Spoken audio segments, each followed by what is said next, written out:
in analyzing the structure, the pictorial structure of Pieter Breugel's Winter, also called The Hunters, let's look first at the trees. With my little red marker, I'm going to show you even the tree limbs, how they frame the shot.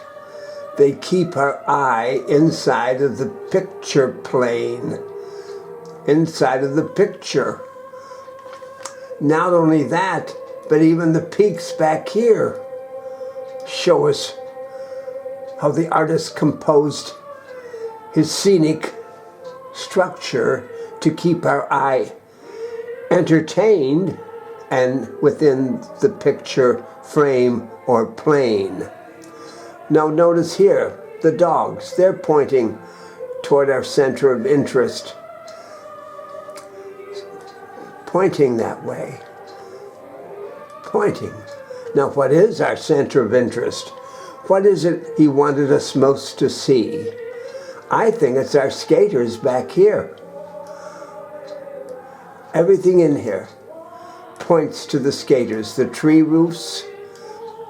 This line points to our skaters. This line points to our skaters. This undulating line wraps around and comes in and encloses our skaters. This is winter. This plane, look. This line. All of it indicate to us what the painter wanted us to concentrate on. I notice even this, the flames of that burning fire kind of loop down, and his head continues on a circular motion here. Notice that. And then, what is the center of interest? What holds the whole pictorial plane together, as far as I'm concerned, is the bird. He's kind of the anchor. He holds the whole frame together, the whole pictorial frame together. We have this line swoops down. Everything is composed so beautifully, and yet we don't notice it really. It's there, but it's done so naturally, but it entertains our eye, keeps us in the picture plane. It has wonderful depth, kind of a one-point perspective, but I think more in tune with the atmospheric perspective. Thank you very much. Let's go on to another part of the structure of this famous painting.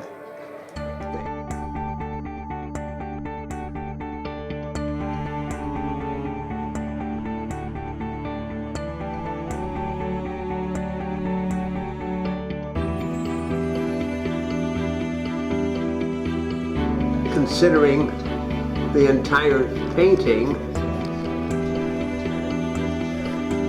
we assume someone is standing a little bit higher than the hunters on the left. That's another name for this painting, the hunters.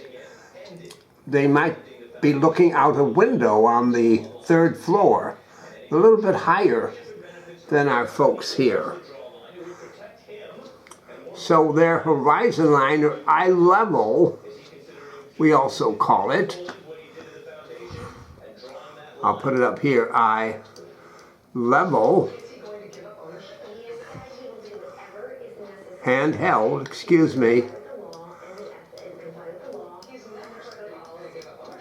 Eye level is also this. That's the level both our eyes are looking at, the view we have from our particular vantage point. Horizon line, in other words, that horizon line would disappear into the distance behind the mountains. All orthogonals, we call them, emanate from this particular vanishing point. Thank you. Hi, John Hart again. Now a few more items that would be of interest. I mentioned perspective. I mentioned 1 point perspective. I would assume our vanishing point is right here. And if you'll notice the orthogonals, let's go up a little bit higher, pretty much there, with following the blue lines. That's our 1 point perspective, a little bit higher. All these lines converge to your vanishing point.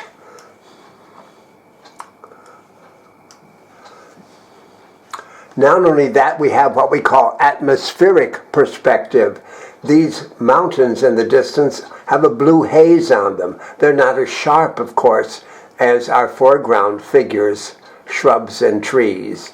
So our eye goes back in the distance. Haze, blue recedes. Browns, reds come toward us and dominate the frame. Anyway, there's that 1 point perspective. Now let's look at some other elements that keep our eye entertained.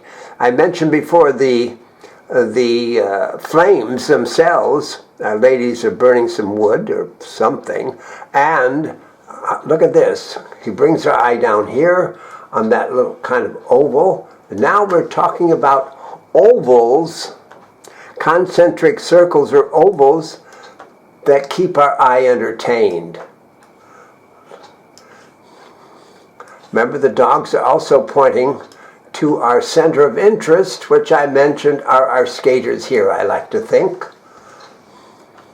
We mentioned about our tree branches keeping our eye in the frame,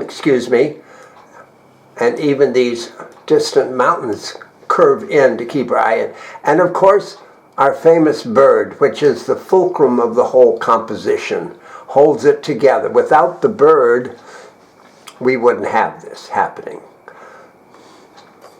Also, let's remember, I'm going to pick a different color here. Our trees act as verticals elements that also give stability to the composition.